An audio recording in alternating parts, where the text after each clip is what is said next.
Of all mankind's inventions, none was more consequential than the birth of language. Before its creation, each person's knowledge was limited to what he or she experienced directly. Afterwards, someone who learned something could share it with anybody else. In this video, we'll look at 4 things known about language learning in general, and then listen to the story of Lucky Lucy and Poor Pete to understand the importance of language in everyday life. Our brain's foundation is built through experiences early in life. Pat Levitt, from the Center of the Developing Child at Harvard University, studied our brain development over the course of our life extensively. He showed how the brain's ability to change dramatically drops in the years of life, while the amount of effort such change requires increases. Another research showed that at age 5, 90% of a kid's brain has been formed. If during these years the child is blocked from receiving stimulating experiences, the language center and other parts of the brain are likely to remain weak for life. We learn language socially by observing and imitating others. Some 1,000 years ago, German Emperor Friedrich II wanted to prove the opposite and showed that we develop language naturally all by ourselves. He made his nannies raise some children.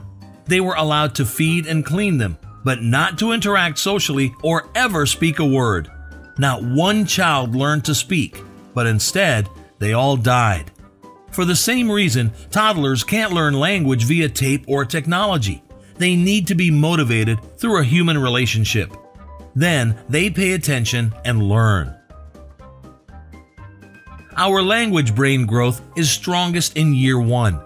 If we study the brain's development by the rate of new synapse formation over the first 11 months of life and then the next 15 years, we can see how much the first 5 years matter. The growth in the part of the brain responsible for language peaks between birth and age 3. During this critical period, children can learn a new word every 90 minutes and several languages simultaneously. Our sensory pathways responsible for vision and hearing peak before, which makes sense because we need to see and hear to imitate language. 4-month-old infants, for example, if raised bilingual by a British mom and a Chinese dad, can already differentiate between 2 languages just by observing the lip movements of their caregivers. Higher cognitive function, such as logical reasoning, peaks only once we have the words and know the symbols to make sense of our world. Language makes our world. Rich language skills allow us to really listen, to speak well, to enjoy reading and master writing. They can create an entire world around us. As the German philosopher Wittgenstein said, "The limit of my language is the limit of my world." Let's take, for example, the word daycare center. Some people think of it as a preschool. The Irish call it play school, and the Germans invented the word kindergarten. Only if we know all 3 words can we understand what's possible.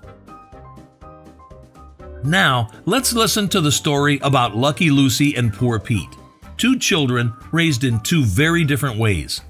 Lucy is raised by her mother. The mother is an average native English speaker who knows around 20,000 different words. Pete's parents hire a nice nanny from a foreign country.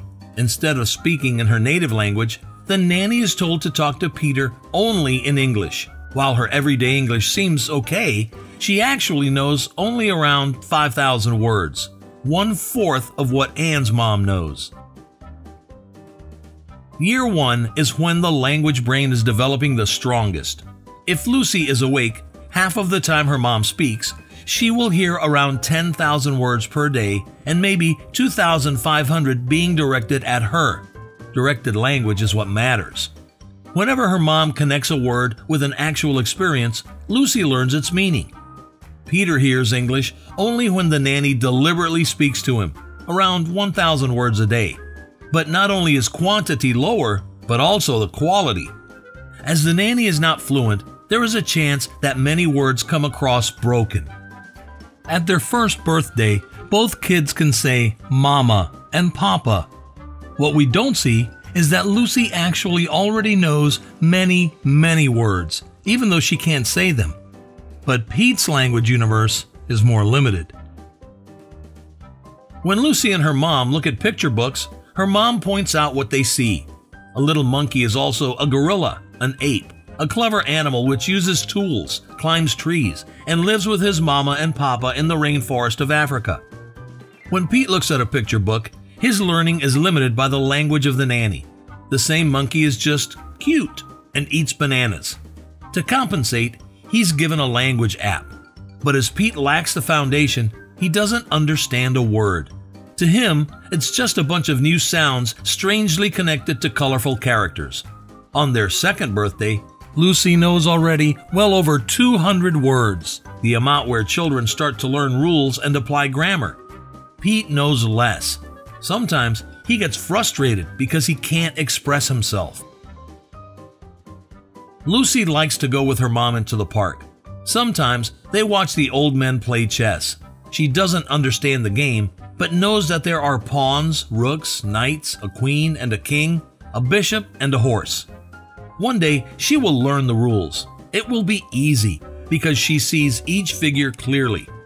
Her understanding of their special skills is obvious. For a lack of language, Pete sees just a big checkered board and some wooden figures which all look quite the same. Pawns, knights, bishops. To understand the rules later will be hard for Pete. All figures look so similar. How could they do different things? At their third birthday, both can say their own name and form sentences. Lucy's vocabulary now holds 1,500 words. Pete's got 500 to make sense of this world. In year 4, they enter kindergarten. When Pete stands in front of the big shelf, he sees different wooden blocks, the ball, some old toy, a horse, and the yellow digger. When Lucy stands in front of the same shelf, she sees circles, triangles, squares, a basketball, the red pinwheel, the beige rocking horse, and the carton box of the Lego Technique digger.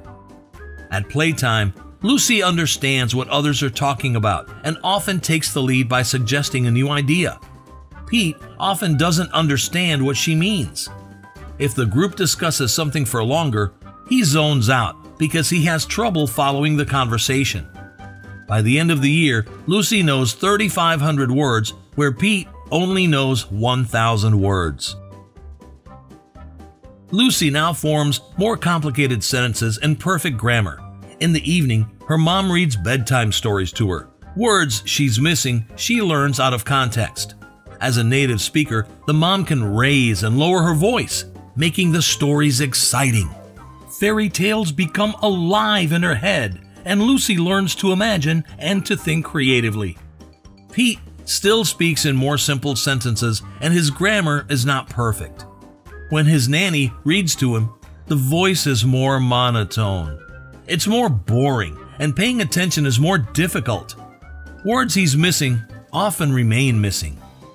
By the end of the year, Lucy knows 6,000 and Pete knows 2,000 words.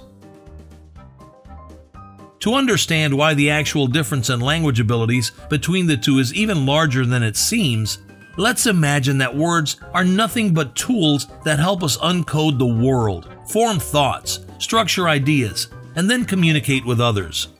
With 6,000 words compared to 2,000 words, Lucy's toolbox is now 3 times the size. Lucy has a huge head start as she is entering elementary school.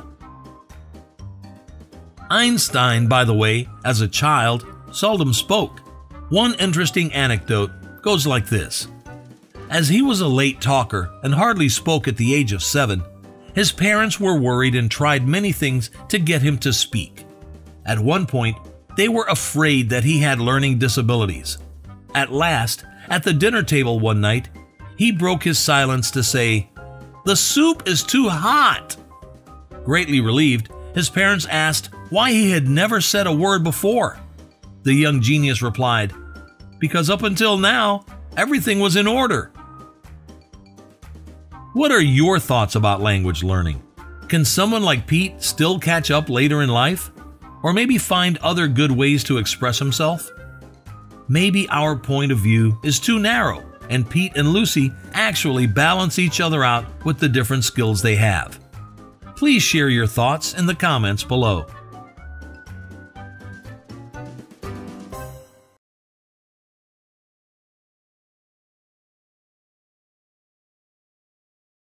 Millions of students from all around the globe have watched our Sprouts videos for better learning. Thousands of teachers play them in their classrooms to start projects. Volunteers on YouTube have translated them to over 25 languages. Our mission is to promote learning by doing in classrooms around the world. If you are a great explainer and a passionate teacher and you want to help us develop outstanding content, contact us. To support our channel with a donation, visit patreon.com/Sprouts.